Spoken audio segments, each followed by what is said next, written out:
Welcome to Manabadi videos. జేఎన్టీయూలో BTech join అవ్వబోతున్నారా? అయితే మీకు ఒక మంచి టిప్స్ అయితే చెప్పడం జరుగుతుంది. ఈ టిప్స్ ద్వారా మీకు ఫస్ట్ ఇయర్లో హైయెస్ట్ స్కోర్ సంపాదించుకోవచ్చు. ప్లస్ ఈ ఫస్ట్ ఇయర్లో సంపాదించుకున్న స్కోర్ ద్వారా మీకు నెక్స్ట్ కమింగ్ ఇయర్స్ ఏవైతే ఉంటాయో కన్సిక్యూటివ్ సెకండ్ అండ్ థర్డ్ ఫోర్త్లో ఇన్ కేస్ ఒకవేళ మీకు తక్కువ మార్కులు వచ్చినా సరే మీకు ఎక్కువ మార్కులు వచ్చేటట్టుగా ఇది ఉపయోగపడుతుంది అనమాట. సో దాని ఆ ప్రాసెస్ ఏంటి, చాలా సింపుల్ అండ్ ఈజీ టిప్స్ అండి. వీటిని ఫాలో అయితే చాలు, మీరు ఈజీగా మార్క్స్ అయితే స్కోర్ చేసేసుకోవచ్చు. సో దాంట్లో ఎంత మార్క్స్ స్కోర్ చేసుకుంటే మీకు రేపు పొద్దున క్యాంపస్ ఇంటర్వ్యూలో వెయిటేజ్ ఎక్కువ ఎలా ఉంటుంది అనే దానిపైన కూడా చెప్పబోతున్నాను. కాబట్టి వీడియోని ఎక్కడ స్కిప్ చేయకండి. అలాగే ఫస్ట్ టైం వచ్చిన వాళ్ళు మనబడి వీడియోస్ని సబ్స్క్రైబ్ చేసుకోండి. అలాగే దాంతోపాటు మీకు మనబడి వీడియోస్ ఛానల్స్లో మనబడి జేఎన్టీయూ అప్డేట్స్ అని చెప్పి ఒకటి ఉంటుంది ఛానల్. సో ఈ ఛానల్ కూడా మీరు సబ్స్క్రైబ్ చేసుకోండి. ఎందుకంటే దీంట్లో మీకు అన్నీ కూడా జేఎన్టీయూ రిలేటెడ్ కోర్సెస్ ఏవైతే ఉన్నాయో, తర్వాత క్లాసెస్ ఉన్నాయో, తర్వాత examinations, time tables, important questions, ఇవన్నీ కూడా మీకు అప్డేట్స్ దీంట్లో వస్తూ ఉంటాయన్నమాట. సో రెగ్యులర్ అప్డేట్స్ అన్నీ కూడా మీకు దీంట్లో ఉంటాయి. అన్ని జేఎన్టీయూ అనంతపూర్, కాకినాడ, జేఎన్టీయూ హైదరాబాద్ అన్నీ కూడా దీంట్లోనే అప్డేట్స్ వస్తుంటాయి. సో అలాగే వీడియోని కూడా లైక్ చేయండి, మీ ఫ్రెండ్స్ కూడా షేర్ చేయండి. ఫైన్ ఫ్రెండ్స్, ఇంత చెప్పినట్టుగా మనం ఫస్ట్ ఇయర్లో జాయిన్ అయినప్పుడు ఏం టిప్స్ ఫాలో అయితే మనకు మంచి మార్క్స్ వస్తాయి, ఈ మంచి మార్క్స్ మనకు నెక్స్ట్ ఇయర్స్కి ఎలా ఉపయోగపడతాయో చూద్దాం. టోటల్గా మీకు 4 ఇయర్స్ ఉంటాయి, 8 సెమ్స్ ఉంటాయి, 8 సెమిస్టర్స్ ఉంటాయి. ఇది ప్రతి ఒక్కరికి తెలిసిన విషయమే. అయితే చూడండి, మీకు second year, third year, fourth year, జనరల్గా ఫస్ట్ ఇయర్కి పోగానే స్టూడెంట్స్ పరిస్థితి ఏంటంటే ఇప్పటిదాకా ఇంటర్మీడియట్లో మొత్తం అండర్ అబ్జర్వేషన్, పేరెంట్స్ కానీ లేకపోతే టీచర్స్ కానీ అబ్జర్వేషన్లో ఉండి మీరు చదవండి, ఇక్కడ చదవండి, ఇది చదవండి, ఈరోజు సాయంత్రం ఎగ్జామ్ రాయండి, ఏం చదివావని అడుగుతూ మీరు హెవీ అబ్జర్వేషన్లో ఉంటారు. ఒకసారి ఇంజనీరింగ్కి వచ్చిన తర్వాత ఈ అబ్జర్వేషన్ అంటూ ఉండదు. చదివితే చదివారు, లేకపోతే లేదు. ఈవెన్ పేరెంట్స్ కూడా మిమ్మల్ని అంతగా మానిటరింగ్ అనేది ఉండదు. సో ఫస్ట్ ఇయర్ చదవండి అని చెప్తారు తప్పితే అంత ఎక్కువగా ప్రెషర్ అయితే పెట్టరు. బట్ కాలేజెస్లో అయితే అసలు కంప్లీట్గా పట్టించుకోవడం మానేస్తారు. సో దీన్ని ఆసరాగా తీసుకొని చాలామంది స్టూడెంట్స్ ఏంటంటే ఒక ఫ్రీడమ్ అనేది వచ్చేస్తుంది వాళ్ళకి. అప్పటిదాకా ఒక బౌండెడ్ దీంట్లో ఉన్న వాళ్ళు సెకండ్ ఇంజనీరింగ్లోకి వచ్చేసరికి ఫ్రీడమ్ ఉండి ఫ్రెండ్స్ ఉంటారు, కొత్త వరల్డ్, కొత్త న్యూ ఫ్రెండ్షిప్, అన్ని కొత్తగా ఉంటాయి. సో డిఫరెంట్గా ఒక ఎన్విరాన్మెంట్ అనేది క్రియేట్ అయిపోతుంది. దీంతో ఏమవుతుందంటే most of the students 70-80% of the students ఏం చేస్తారంటే చదువుని పక్కన పెట్టేస్తారు. అంటే ప్రిపరేషన్ అనేది పక్కన పెట్టి ఎగ్జామ్ ముందర చదువుదాంలే, తర్వాత ఆబ్సెంట్స్ అనేది ఎక్కువైపోతుంటాయి. వీటి వల్ల ఫైనల్గా ఎండ్ ఆఫ్ ది ఎగ్జామ్స్లో 1 or 2 సబ్జెక్ట్స్ మిగిలిపోతాయి. దీనివల్ల ఎంత ప్రాబ్లం అనేది మళ్ళీ చెప్తాను మీకు ఎంత ప్రాబ్లం అనేది. సో నేను చెప్పేది ఏంటంటే మీ 4 years of enjoyment, 4 years of new life మళ్ళీ మీ లైఫ్లో మళ్ళీ ఎప్పుడు రాదు. ఎంజాయ్ చేయండి, ఎంత ఎంజాయ్ చేయాలో అంత ఎక్స్ట్రీమ్గా ఎంజాయ్ చేయండి. బట్ సేమ్ టైం రోజు కూడా మీరు 1 or 2 అవర్స్ ఎలాగైతే మీరు మీ ప్రిపరేషన్ ప్లాన్ ఉందో మీకు అప్ టు 10th ఇంటర్మీడియట్ దాకా అదే ప్రిపరేషన్ ప్లాన్ లాగా 1 or 2 అవర్స్ చేసుకొని రోజు చదవటం అనేది గుర్తుపెట్టుకోండి. అండ్ మోస్ట్ ఇంపార్టెంట్ థింగ్, ఎటువంటి పరిస్థితుల్లో మీరు ఆబ్సెంట్ అవ్వకండి. వెరీ సింపుల్గా ఉంటుంది. రోజు మీరు కాలేజీకి వస్తుంటారు, అసలు వీళ్ళు ఏమన్నా అడగట్లేదు, ఏం పట్టించుకోవట్లేదు, ల్యాబ్కి రమ్మంటున్నారు, పోతే పోయాం, లేకపోతే లేదు, ఈరోజు సినిమాకి వెళ్దాం, లేకపోతే బయటికి వెళ్దాం, ఫ్రెండ్స్ వెళ్దాం అని ఉంటుంది. కానీ మీరు ఆ ఆబ్సెంట్స్ కూడా మీకు మార్కులు ఉంటాయి కాబట్టి పోతాయి. కాబట్టి ఖచ్చితంగా మీరు కాలేజ్ ప్రతి ఒక్క క్లాస్ అటెండ్ అవ్వాల్సిందే, ప్లస్ ఆల్మోస్ట్ అన్ని ల్యాబ్స్ అటెండ్ అవ్వాల్సిందే. అలా అటెండ్ అయితేనే మీకు రేపు మార్క్స్ అనేది మీరు ఈజీగా గెయిన్ అవ్వచ్చు. సో ఇక్కడ చూడండి, మీరు 75% ఆఫ్ అటెండెన్స్ అనేది చాలా ఇంపార్టెంట్. మీరు జాయిన్ అయిపోతారు, ఆడుతూ పాడుతూ ఏదో ఫస్ట్ కొన్ని రోజులు ర్యాగింగ్ అంటారు, తర్వాత ఇంట్రడక్షన్ ప్రోగ్రామ్ అంటారు, ఇండక్షన్ అంటారు, సడన్గా ఒక రోజు వచ్చి ఎగ్జామ్ అని చెప్పి అంటారనమాట. అంటే ఫస్ట్ సెమ్ మీకు 22 వీక్స్ ఎవ్రీ దీనికి మీకు ఒక ఫస్ట్ సెమ్ అనే దీంట్లో మీకు కంప్లీట్ అయిపోద్ది. తర్వాత ఆటోమేటిక్గా మీకు ఎగ్జామ్స్ అనేది ఎవ్రీ 15 డేస్కి 20 డేస్కి ఉంటుంది. మీరు అనుకుంటారు ఇవన్నీ చిన్న అసైన్మెంట్స్, యూనిట్ టెస్ట్ లాగా ఎగ్జామ్స్ అని, కానీ ఇవే చాలా ఇంపార్టెంట్. వీటి ద్వారా మీకు స్కోరింగ్ ఉంటుంది. అండ్ మోస్ట్ ఇంపార్టెంట్ ఏంటంటే ఈ స్కోరింగ్ అన్నింటిని కూడా ఎండ్ ఆఫ్ ది ఎగ్జామ్స్లో కలుపుతారు. ప్రతి ఒక్క ఎగ్జామ్ స్కోర్ని మీకు ఎండ్ ఆఫ్ ది ఎగ్జామ్లో కలుపుతారు. సో కాబట్టి మీరు ఏ ఎగ్జామ్ని కూడా లైట్గా తీసుకోవడానికి వీల్లేదు. కాలేజ్లో క్లాస్లో పెట్టే చిన్న ఎగ్జామ్ కూడా ఎక్కడ కూడా ఇది మెయిన్ ఎగ్జామ్, ఇది బ్రహ్మాండంగా మార్కులు కలుపుతారు, మీకు దీన్ని బాగా రాయాలి, మీరు కష్టపడి చదవాలని ఎవరు చెప్పరు. మామూలుగా చెప్తారు, ఈరోజు ల్యాబ్ ఉంది రండి అని. మీరు ల్యాబ్లో పోయి మీరు రికార్డ్ సబ్మిట్ చేస్తే 5 మార్కులు వస్తాయి, రికార్డ్ సబ్మిట్ చేయకపోతే మళ్ళీ 5 మార్కులు పోతాయి. సో ఈ రకంగా ఉంటుంది. అండ్ ఇంపార్టెంట్ థింగ్, మీరు ఎప్పుడు కూడా స్కోర్ ఫస్ట్ ఇయర్లోనే 85% అబోవ్ స్కోర్ని మీరు ట్రై చేయండి. 85% ఎంత ఈజీయో నేను చెప్తాను. 85% స్కోర్ ఎలా చేసుకోవాలి, ఆడుతూ పాడుతూ చేసేసుకోవచ్చు. దెన్ మోర్ దెన్ 75% కానీ మీకు ఎగ్జామినేషన్లో వస్తే, అంటే టోటల్ 4 ఇయర్స్లో వస్తే మిమ్మల్ని డిస్టింక్షన్ అంటారు. ఈ డిస్టింక్షన్ అనేది మీ సర్టిఫికేట్ పైన పడాలి. సో రేపు పొద్దున ఫ్యూచర్లో మీకు జేఎన్టీయూ సర్టిఫికేట్ వచ్చిన తర్వాత, బీటెక్ సర్టిఫికేట్ వచ్చిన తర్వాత A grade, B grade, C grade ఇవి లేకపోతే పర్సంటేజ్ చూడరు. డిస్టింక్షన్ అని కనపడిందా సర్టిఫికేట్ సర్టిఫికేట్ పైన మీరు ఇంకొక లెవెల్లో ఉంటారు దేంట్లో ఫర్ క్యాంపస్ ఇంటర్వ్యూస్లో. సో మీకు ప్రయారిటీ అనేది ఇవ్వడం జరుగుతుంది. సో 75% అబోవ్ మార్క్స్ అనేది మీ క్యాంపస్ ఇంటర్వ్యూస్లో చాలా వెయిటేజ్ అనేది ఇస్తుంది. కాబట్టి మీకు 75% మినిమం అనేది ఉండాలి. 75% average first year, second year, third year, fourth year కలిపితే 75%, not only first year. So first ఇయర్లో మీకు ఎంత తెచ్చుకోవాలి, ఈ యావరేజ్ రావాలంటే 85% తెచ్చుకోవాలి. ఎందుకంటే ఫర్ ఎగ్జాంపుల్ చెప్తాను, సెకండ్ ఇయర్లో, థర్డ్ ఇయర్లో అండ్ ఫోర్త్ ఇయర్లో మీకు ఎక్కడైనా కూడా అవకాశం కుదరలేదు. ఒకవేళ సెకండ్ ఇయర్లో 70% వచ్చింది. సో 70 ప్లస్ 85, ఇక్కడ 85 ఉంది మనకి ఫస్ట్ ఇయర్ అనుకుందాం. తన థర్డ్ ఇయర్లోకి వచ్చేసరికి మళ్ళీ కొంచెం ఇంప్రూవ్ అయ్యి మీరు 75 తెచ్చుకున్నారు. ఫోర్త్ ఇయర్లో మళ్ళీ 75 తెచ్చుకున్నారు. ఇప్పుడు 75. సో ఇక్కడ 5% తగ్గింది. ఈ 5% ఎక్కడి నుంచి వస్తుంది, ఫస్ట్ ఇయర్ నుంచి ఈ వెయిటేజ్ వస్తుంది. సో ఫస్ట్ ఇయర్లో స్కోరింగ్ అనేది చాలా ఈజీ. అండ్ దట్ టు ఎందుకు స్కోరింగ్ వస్తుందో కూడా ఇక్కడ చూపిస్తారు చూడండి. సో ఈ టిప్ ఏంటంటే, మీరు ఫస్ట్ ఇయర్లో ఆల్రెడీ ఇంటర్లో బాగా ప్రాక్టీస్ చేసేసి వెళ్ళిపోయి ఉంటారు. అంటే ఇంటర్లో చదవటం రోజు రుబ్బించుకుంటూనే ఉంటారు. జేఈ అని చెప్పి, ఎంసెట్ అని చెప్పి, నీట్ అని చెప్పి. సో వీటికన్నిటికీ అలవాటు అయిపోయి ఉంటుంది. కాబట్టి ఆ స్టడీ ప్యాటర్న్ని కంటిన్యూ చేయండి. మీరు ఫర్ ఎగ్జాంపుల్ ఇంటర్లో 5 to 6 అవర్స్ పర్ డే చదివితే ఇక్కడికి వచ్చేసరికి అట్లీస్ట్ 1 to 2 అవర్స్, ఎవరు చెప్పకపోయినా సరే ఎవ్రీడే ఇంట్లో 1 to 2 అవర్స్ స్పెండ్ చేసి స్టడీకి ఖచ్చితంగా ఒక టైం అలొకేట్ చేసి 2 గంటలు పక్కనే కూర్చొని ఫోన్స్, వాట్సాప్లు, ఇన్స్టాగ్రామ్లు, యూట్యూబ్లు అన్నీ పక్కన పడేసి 2 అవర్స్ చదవండి. 1 to 2 అవర్స్ ఖచ్చితంగా చదవండి. దీంట్లో మీ రికార్డ్స్ కంప్లీట్ చేసుకోండి.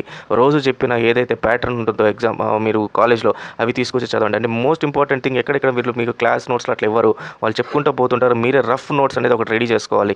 ఈ రఫ్ నోట్స్ని రెడీ చేసుకొని ఇంటికి వచ్చి దాన్ని ఫెయిర్ కాపీ కింద తయారు చేయండి. ఒక నోట్స్ లాగా తయారు చేయండి. చాలా బుక్కులు దొరుకుతాయి, అన్నీ దొరుకుతాయి. కానీ మీరు ఓన్గా ప్రిపేర్ అయ్యి మీరు ఓన్గా తయారు చేస్తే బుక్స్, ఈ నోట్స్ ప్రిపేర్ చేస్తే దానికి వెయిటేజ్ ఉంటుంది, మీకు అర్థమవుతుంది. ఎగ్జామ్ ముందర ఇది చదువుకుంటే సరిపోద్ది. ప్లస్ దీనికి సంబంధించిన టెక్స్ట్ బుక్స్ లైబ్రరీలో దొరుకుతాయి, లైబ్రరీ నుంచి తెచ్చుకోండి. సో ఓన్గా ప్రిపేర్ అవ్వండి.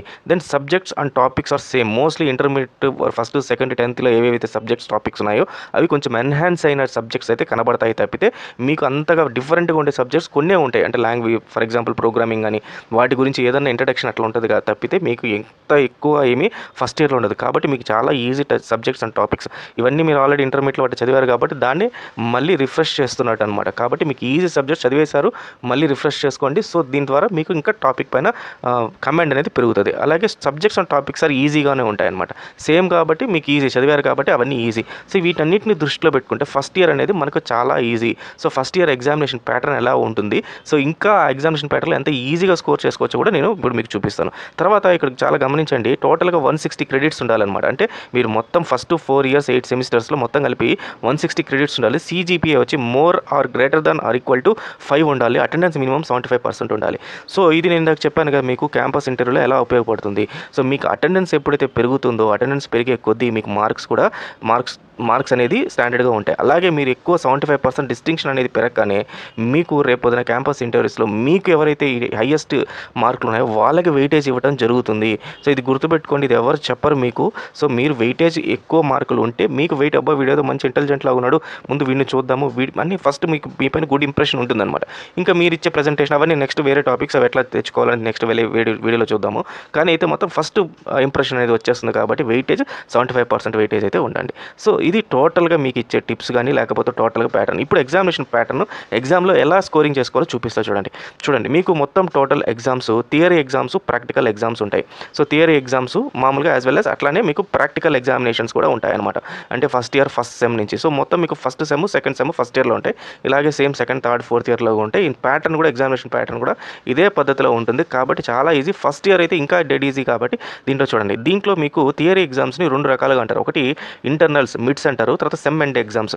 అంటే ఇంటర్నల్స్ అంటే మనం ఎట్లా తీసుకోవచ్చు అంటే సమ్మటివ్ ఎఫ్ఏస్ అంటారు కదా, ఎఫ్ఏస్, యూనిట్ టెస్ట్లు అట్లా అంటారు కదా, వాటిని ఇంటర్నల్స్ వాటిగా తీసుకోవచ్చు అనమాట. సెమ్ అండ్ ఎగ్జామ్స్ అంటే ఫైనల్ ఎగ్జామ్స్ అనమాట. లాస్ట్లో ఎండ్లో జరుగుతాయి కదా, యాన్యువల్ ఎగ్జామ్స్ అని చెప్పి అనుకోండి. లేదా ఇది క్వార్టర్లీ, హాఫ్ ఇయర్లీ అట్లా కూడా తీసుకోవచ్చు. Then 40 marks. వీటికి ఇంటర్నల్ ఎగ్జామ్స్కి 40 మార్క్స్ ఉంటుంది. ఒక ఇంటర్నల్ ఎగ్జామ్కి 40 మార్క్స్ ఉంటాయి. 2 ఎగ్జామ్స్ జరుగుతాయి మీకు. ఇంటర్నల్స్ అనేవి 2, ఒక సెమ్ ఎగ్జామ్ అనేది మొత్తం టోటల్గా 3 ఎగ్జామ్స్ జరుగుతాయి. అయితే ఈ ఇంటర్నల్ ఎగ్జామ్స్ 2 జరుగుతాయి. ఈ రెండింటిని యావరేజ్ తీస్తారు. అంటే ఫర్ ఎగ్జాంపుల్ ఫస్ట్ ఇంటర్నల్లో మీకు 40 మార్క్స్ కానీ 35 వచ్చింది. సెకండ్ ఇంటర్నల్ దాంట్లో మీకు 40 కానీ 30 వచ్చింది అనుకోండి. 35 + 30 = 65. సో మీకు యావరేజ్ వచ్చి 32.5 అవుతుంది అనమాట. సో అంటే ఇంటర్నల్స్లో మీకు వచ్చిన మార్కులు ఎంత 32.5. సో కాబట్టి యావరేజ్ తీస్తారు. సో యావరేజ్ అయితే ఖచ్చితంగా మీరు ఆ రెండింటికి ఈక్వల్ వెయిటేజ్ ఇవ్వాలి. అవి ఇంటర్నల్స్ అంటే కాలేజ్ మీరు డైరెక్ట్గా వస్తారు, లెక్చరర్ వస్తారమ్మా ఈరోజు ఈ టాపిక్ పైన ఎగ్జామ్ అమ్మా అంటారు, అవునా సార్ అని చెప్తారు, మీరు ఒకసారి మిస్ చేశారా ఖతం అయిపోతుంది. లేదా దాంట్లో సర్లే సరిగ్గా చదవాలి కదా నిన్నటి దాకా ఏముంది ఏదో ఒకటి రాద్దామని పోయినారా, సో ఆల్మోస్ట్ మీరు అనుకున్న 85% టార్గెట్ ఏది ఉంది ఇక్కడ మిస్ అయిపోద్ది. కాబట్టి ఇంటర్నల్స్ని మిడ్స్ని ఎటువంటి పరిస్థితుల్లో మీరు చులకనగా అంటే ఈజీగా తీసుకోకండి, చాలా దాని గురించి కూడా సీరియస్గా తీసుకోండి. దెన్ దీనికి ఇంటర్నల్స్ మార్క్స్కి పాస్ పర్సెంటేజ్ వచ్చి 35 అంటే 40 మార్కులకి మీకు 14 మార్కులు వచ్చి ఉండాలి. అలా వస్తేనే మీరు పాస్ అనమాట. సో పాస్ మార్క్స్ అనేది చూసుకోకండి. 40 మార్క్స్కి మీరు 38 మార్క్స్ మినిమం వచ్చేటట్టుగా ప్లాన్ చేయండి. అది కూడా చాలా ఈజీ, ఎలాగా చూపిస్తాను చూడండి ఇక్కడ. సో మీకు ఎలా అంటే ఫస్ట్ దీంట్లో part A, part B, assignments, viva అని 4 ఉంటాయి. పార్ట్ ఏ అంటే మీకు 10 మార్క్స్ ఉంటుంది. ఈ పార్ట్ ఏ 10 మార్క్స్ అన్నీ కూడా మల్టిపుల్ చాయిస్, అంటే మీరు మామూలుగా ఎంసెట్ రాసేటప్పుడు ఉంటాయి కదా, ఆ రకంగా మల్టిపుల్ చాయిస్ ఉంటాయి, నెగిటివ్ మార్కింగ్ ఉండదు. సో కాబట్టి ఈజీగా 1 మార్క్ ప్రతి ఒక్క దానికి 1 మార్క్ అనమాట. మీకు టాపిక్ గుర్తుంటే ఈజీగా ఇక్కడ 1 మార్క్ వచ్చేస్తుంది, అంటే 10 మార్క్స్ ఈజీగా ఇక్కడ స్కోర్ చేయొచ్చు. దెన్ పార్ట్ బిలో డిస్క్రిప్టివ్గా రాయాలి. పార్ట్ బి అంతా డిస్క్రిప్టివ్. దీనికి టోటల్గా 20 మార్క్స్, అంటే మీరు 4 క్వశ్చన్స్ రాయాలి. ఎన్ని ఇస్తారు? 6 క్వశ్చన్స్ ఇస్తారు, అంటే 2 చాయిస్ వెళ్ళిపోతాయి. 4 క్వశ్చన్స్ ఈచ్ ఏంటి 5 మార్క్స్. సో 5 × 4 వచ్చి 20 మార్క్స్ అనమాట. సో ఈ 20 మార్క్స్లో సో మీరు 6 టాపిక్స్ కాబట్టి మీరు కనీసం 8 to 10 టాపిక్స్ చదువుకోగలిగితే, అంటే మొత్తం కలిపి ఎగ్జామ్ అంతా కలిపి 8 to అయితే 3 చాప్టర్సే ఉంటుంది అంతే. సో 3 చాప్టర్స్లో నుంచి 8 to 10 క్వశ్చన్స్ చదవగలిగితే చాలు. దాంట్లో 4 రాస్తే చాలు, మీకు 20 మార్క్స్. సో 20కి 20 మనకు పడకపోతే 15 అనుకుందాం, లేదా 18 మార్క్స్ అని అనుకుందాం. సో ఇక్కడ ఒక 18 మార్క్స్ మీరు ఈజీగా సంపాదించుకోవచ్చు. దీంట్లో 10 మార్క్స్ ఈజీగా సంపాదించుకోవచ్చు. Multiple choice. 2 అసైన్మెంట్స్ ఇస్తారనమాట. ఈ అసైన్మెంట్స్కి 5 మార్క్స్, 2 అసైన్మెంట్స్ ఈచ్ 5 మార్క్స్. దీంట్లో కూడా యావరేజ్ ఇస్తారు ఇందాక చెప్పినట్టుగా. సో ఒక అసైన్మెంట్స్ అంటే మీరు వాళ్ళు చెప్పిన నోట్స్ అనుకోండి. సో అట్లా అసైన్మెంట్స్ ఇచ్చేస్తారనుకోండి, ఈజీగా దాంట్లో ఒక 5 మార్క్స్ అక్కడ వచ్చేస్తాయి. 5 to 5 మార్క్స్ ఈజీగా ఇక్కడ మీకు పడిపోద్ది. దెన్ అది కొంచెం నీట్గా బాగా డెకరేషన్ చేసి హ్యాండ్ రైటింగ్ బాగుండాలి అసైన్మెంట్స్కి, అది గుర్తుపెట్టుకోండి. Then 5 marks for viva, PPT, poster. So viva కానీ పీపీటీ కానీ పోస్టర్ కానీ, పీపీటీ పోస్టర్ వచ్చిందంటే ఇంకా మీకు డామ్ షూర్ 5 మార్క్స్ పడినట్టు. వైవా అనుకోండి కొంచెం మీరైనా అక్కడ కన్ఫ్యూజ్ అయ్యి బ్రేక్ అయితే మాత్రం ఆ వైవా అనేది దాంట్లో ఇబ్బంది అవుతుంది. చాలామందికి చెప్తాను వైవాని ఎక్కువగా ప్రిఫర్ చేయండి, ఎందుకంటే మీకు టాకెటివ్ స్కిల్స్ అనేది వస్తుంది, ఇంటర్వ్యూ స్కిల్స్ అనేది వస్తుంది, ప్రజెంటేషన్ స్కిల్స్ అనేది వస్తుంది. సో దీని ద్వారా రేపు ఫ్యూచర్లో మీరు క్యాంపస్ ఇంటర్వ్యూస్లో ఈజీగా మీరు చేయొచ్చు. సో వైవా ఏదైనా అవకాశం ఉంటే వైవాని ఎక్కువ ప్రిపేర్ అవ్వండి. సో మీ సార్లే కాబట్టి, రోజు చూసే సార్లే కాబట్టి మీకు అంత భయం ఉండకపోవచ్చు, ప్రాక్టీస్ కూడా ఎక్కువ అవుతుంది. సో ఇక్కడ ఒక 5 మార్క్స్ ఈజీగా సంపాదించవచ్చు. సో ఎంత అయింది? 5 + 5 10 మార్క్స్, 10 + 10 20, 20 + 18 38 మార్క్స్ ఈజీగా మీరు ఇంటర్నల్లో వచ్చేయచ్చు. అంటే మనం అనుకున్న 85 మార్క్స్ ఏవైతే ఉన్నాయో దాంట్లో మీరు ఆల్రెడీ 38 మార్క్స్ సంపాదించేసుకున్నారు. ఇంకా ఎంత కావాలో మనకు 40 + ఇంకొక 45 మార్క్స్ వస్తే సరిపోద్ది. సో నెక్స్ట్ ఏంటంటే sem and exams. So sem లాస్ట్లో ఎగ్జామ్స్ జరుగుతాయి. ఇఫ్ యాన్యువల్ ఎగ్జామ్స్ అనుకోండి, ఫస్ట్ సెమిస్టర్ యాన్యువల్. సో దీనికి 60 మార్క్స్ ఉంటాయి. దీంట్లో పాస్ పర్సెంటేజ్ వచ్చి 35%, 21 మార్క్స్ అనేది మీకు పాస్. దీని మీద దృష్టిలో పెట్టుకోకండి. మన టార్గెట్ వచ్చి 50 మార్క్స్ అనేది టార్గెట్. సో టార్గెట్ 50 + ఇది ఒక 38 కాబట్టి 85 మార్క్స్ ఈజీగా వస్తుంది మనకు.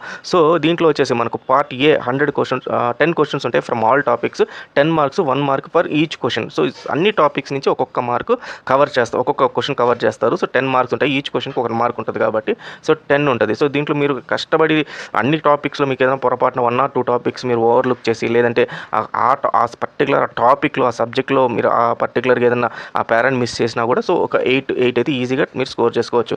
దెన్ 50 మార్క్స్ అనేది డిస్క్రిప్టివ్ అండి. ఇది చాలా ఈజీ. ఇక్కడ చూడండి. సో దీంట్లో ఏంటంటే 5 క్వశ్చన్స్ ఉంటాయన్నమాట. సో ఈ 5 క్వశ్చన్స్ ఏం చేస్తారంటే ఎవ్రీ టాపిక్ నుంచి మీకు క్వశ్చన్స్ ఇవ్వడం జరుగుతుంది. ఈ 5లో మళ్ళీ చాయిస్ ఉంటుంది. అంటే ఒక టాపిక్ ఫర్ ఎగ్జాంపుల్ టాపిక్ ఏ అని ఉందనుకోండి, దీంట్లో ఒక క్వశ్చన్ ఇస్తారు. ఈ కాదు 2 క్వశ్చన్లు ఇస్తారనమాట. ఈ రెండిట్లో మీరు ఏదన్నా ఒకటే రాయాలి, అంటే ఒక చాయిస్ అనేది ఉంటుంది. అట్లా 5 టాపిక్స్ నుంచి 5 టోటల్గా 10 క్వశ్చన్స్ ఉంటాయి. దాంట్లో నుంచి 5 రాయాలి. అంటే ఎవ్రీ టాపిక్ మీరు చదవాలి. చదివిన దాంట్లో నుంచి ఈజీగా మీకు ఒక క్వశ్చన్ రాస్తే సరిపోద్ది. సో మోస్ట్ 99% అన్నీ కూడా ఇవి ప్రీవియస్ క్వశ్చన్ పేపర్స్ అవి చదివితే సరిపోద్ది. సో దీంట్లో మీరు ఇక్కడ కానీ మీరు అట్లీస్ట్ మీరు ఒక 38 కానీ లేకపోతే 39 లేకపోతే 40 కానీ సంపాదించుకోగలిగితే సో ఇది ఒక 48 మార్క్స్ వస్తాయి. ఇందాక ఒక 38 + ఇది ఒక 48 మొత్తం మనకు 86 మార్క్స్ ఈజీగా సంపాదించుకోవచ్చు. సో ఇది మనకు థియరీకి సంబంధించిన ఇదనమాట. సో ఇది టోటల్గా. దెన్ అదే ప్రాక్టికల్స్ అయితే ఇంకా డెడ్ ఈజీ, ఇంకా చాలా ఈజీగా మీరు సంపాదించుకోవచ్చు. సో అక్కడ మీకు తక్కువైనప్పటికీ ప్రాక్టికల్స్లో మీరు ఎక్కువ స్కోర్ చేసుకునే అవకాశం ఉంది. సో అన్లైక్ మనకి మన ఇంటర్మీడియట్ వాటిలో ప్రాక్టికల్స్లో లాస్ట్ మూమెంట్లో ఏదో చేయించేసేసి మిమ్మల్ని ఎక్స్పెరిమెంట్ చేసేదానికి మార్క్స్ వేసి పంపిస్తారు. అట్లా ఉండదు. దీంట్లో ఎవ్రీ ఫ్రీక్వెంట్గా మీకు ప్రాక్టికల్స్ ఉంటాయి. ప్రాక్టికల్స్కి అటెండ్ అవుతుండాలి, ల్యాబ్కి అటెండ్ అవుతుండాలి. తర్వాత అక్కడ ల్యాబ్లో మీ ప్రజెంటేషన్స్ బాగుండాలి. అప్పుడే మీకు ప్లస్ అటెండెన్స్కి మార్కులు ఉంటాయి, ఇవన్నీ ఉంటాయి. సో ఇంటర్నల్లో మిడ్స్ ఇందాక చెప్పినట్టు మిడ్స్ ఉంటాయి, ప్లస్ ఎండ్ ఎగ్జామ్ కూడా ఉంటాయి అనమాట. సో ఇంటర్నల్కి వచ్చి 40 మార్క్స్ ఉంటాయి. దీంట్లో 35% పాస్ అంటే 14 మార్క్స్ వచ్చి ఉండాలి.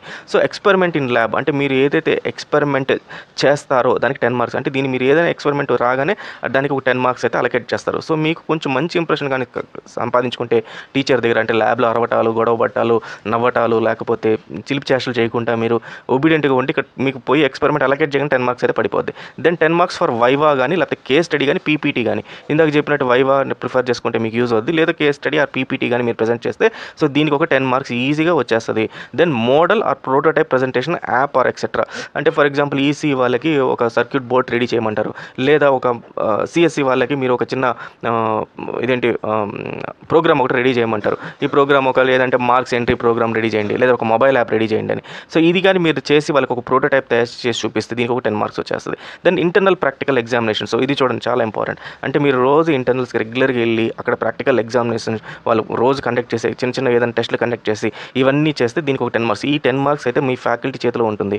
సో మీరు ఫ్యాకల్టీ చేతిలో ఒక 10 మార్క్స్, ఇది ఒక 10 మార్క్స్, 20 మార్క్స్ ఉంటాయి. మిగతా ఈ 10 మార్క్స్ ఇవి కూడా ఫ్యాకల్టీ చేతిలోనే ఉంటుంది. సో మొత్తం టోటల్గా ఫ్యాకల్టీ చేతిలో ఉంటుంది కాబట్టి ఫ్యాకల్టీని ఇంప్రెషన్ బాగా తెచ్చుకోండి. ఈజీగా ఇక్కడ మీరు 35 ఈజీగా అయితే మీరు చేయొచ్చు అనమాట. అలాగే sem and examinations. So sem and ఎగ్జామినేషన్లో రైటప్ అంటే మీరు ఏమైతే రాస్తున్నారో రైటప్ అంటే మీరు ఏదైతే ప్రాజెక్ట్ చేస్తున్నారో దాని గురించి రైటప్ అంటే రికార్డ్ అనుకోండి, అది చేయాలి. తర్వాత ఎక్స్పెరిమెంట్ ప్రోగ్రామ్ చేయాలి, దీనికి 15 మార్క్స్ ఉంటాయి, రైటప్కి 10 మార్క్స్ ఉంటాయి. అలాగే ఆ ఎక్స్పెరిమెంట్ ప్రోగ్రామ్ చేసిన ఎండ్లో రిజల్ట్ రావాలి. ఫర్ ఎగ్జాంపుల్ మనం ఇంతకుముందు చూస్తుంటాం, ఇట్లా కెమిస్ట్రీ ల్యాబ్లో 2 లిక్విడ్స్ని పోస్తే మనకు ఫైనల్గా ఒక లిక్విడ్ వస్తుంది. సో అట్లాంటి ఎక్స్పెరిమెంట్ ఎవాల్యుయేషన్ రిజల్ట్స్ ఉంటాయి. అంటే అన్నిట్లో ప్రోగ్రామ్ ఈసీ వాళ్ళకి అనుకోండి సర్క్యూట్ బోర్డులో రెండింటిని కలిపితే మీకు అక్కడ లైట్ వెలిగిందా లేదా సిఎస్సి వాళ్ళకి అనుకోండి ఈ ప్రోగ్రామ్ రాసిన తర్వాత మనం క్రూడ్ ఫంక్షన్స్ ఉంటాయి, అంటే క్రియేట్, ఎడిట్ ఇట్లాంటివి ఉంటాయి, డిలీట్ ఫంక్షన్స్ అవి అవుతున్నాయా లేవా అని అడుగుతారు. సో ఇవన్నీ కూడా ఎవాల్యుయేషన్ రిజల్ట్స్లో 15 మార్క్స్ అక్కడ వచ్చేస్తాయి. దెన్ ఫర్ అదర్ ఎక్స్పెరిమెంట్ మీరు ఇది కాకుండా ఇంకేదైనా ఇంకొక ఎక్స్పెరిమెంట్, మేజర్ మైనర్ 2 ఎక్స్పెరిమెంట్స్ ఉంటాయి, ఇంకొక మైనర్ ఎక్స్పెరిమెంట్ తీసుకుంటే దానికి ఒక 10 మార్క్స్, ఇంకా ఆబ్వియస్లీ వైవాకి 10 మార్క్స్. ఈ 3 ఏవైతే ఉంటాయో వీటిలో ఈజీగా స్కోర్ చేసేసేయచ్చు even for other experiment. Viva అనేది మీ దీనిపైన ఆధారపడి ఉంటుంది. సో దీంట్లో అట్లీస్ట్ మీరు ఈ 40+60లో కానీ మీరు కానీ 90 మార్క్స్ కానీ తెచ్చుకోగలిగితే ప్రాక్టికల్ ఎగ్జామినేషన్స్లో, అక్కడ మీరు ఒకవేళ ఇన్ కేస్ మీరు 80 మార్క్స్ కానీ తెచ్చుకోగలిగితే 90+80 170 యావరేజ్ తీసుకుంటే మీకు 85% అయితే మినిమం ఉంటుంది. ఇది ఫస్ట్ ఇయర్లో.